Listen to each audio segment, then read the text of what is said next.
We got along almost instantly well, or got along well almost instantly, to put it better.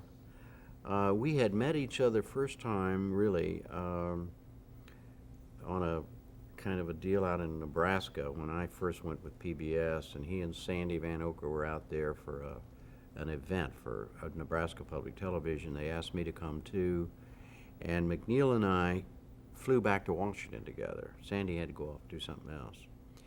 And we sat next to each other on the plane, and we started talking about writing and novels and books and stuff. And by the time we got off the plane, we were fast friends.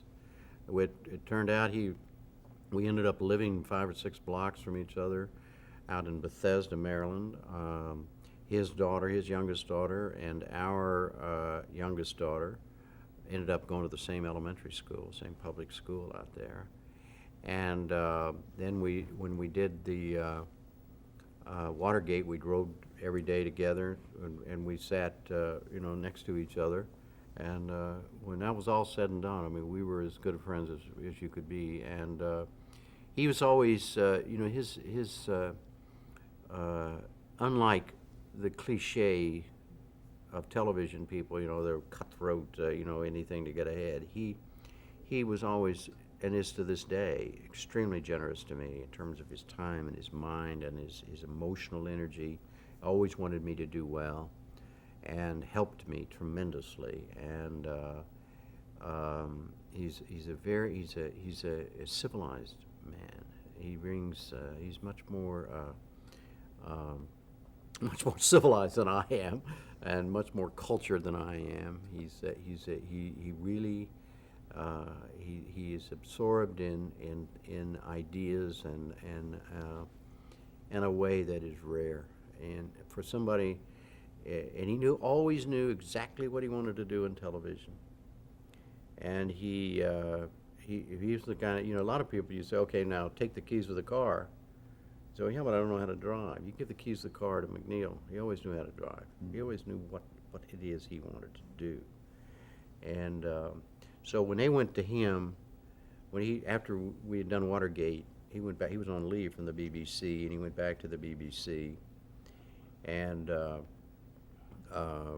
then when WNET went over and asked him to come back here to do a program, they just said, "You want to do a program, a nightly program?" He said, "Sure." And he conceived the program, and it involved me in it. And but I was the Washington correspondent at the time for him. Well, I want to come back to that in a minute. There's something you said I thought was very interesting, and I want to pursue just a little bit, and that is that he told you that you needed to learn how to do television. Yeah.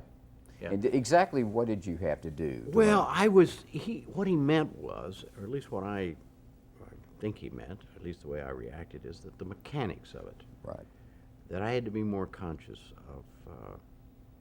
of the way I looked and the way I delivered things. And you could be the greatest reporter in the world, but if you're stumbling over your words or something like that, MacNeil, you could give MacNeil the phone book, and he could read it in such a way, say, "Oh my God, Adams, Robert."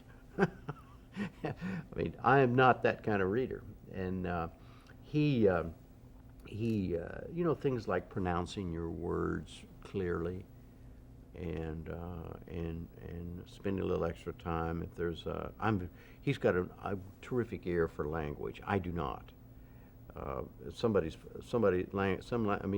English is, I'm not that great at English, but some other language I'm really not good at. And but he taught me a lot of those things about just how to be more comfortable, because as he said, if you're not comfortable, the audience isn't going to be comfortable with you. They're going to be saying, "Oh, this guy's about to fall out of his chair. Why in the hell doesn't he comb his hair?" So I later invented a rule we have at MacNeil Lehrer, the news hour now.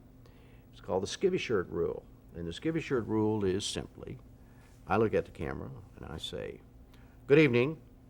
I'm Jim Lehrer, and here's the news." And I'm sitting here in my skivvy shirt. You're sitting in Austin or wherever you are. You say, "Why is Lehrer sitting there in his skivvy shirt?"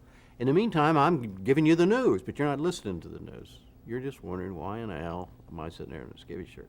So the skivvy shirt rule is anything that distracts from the information goes.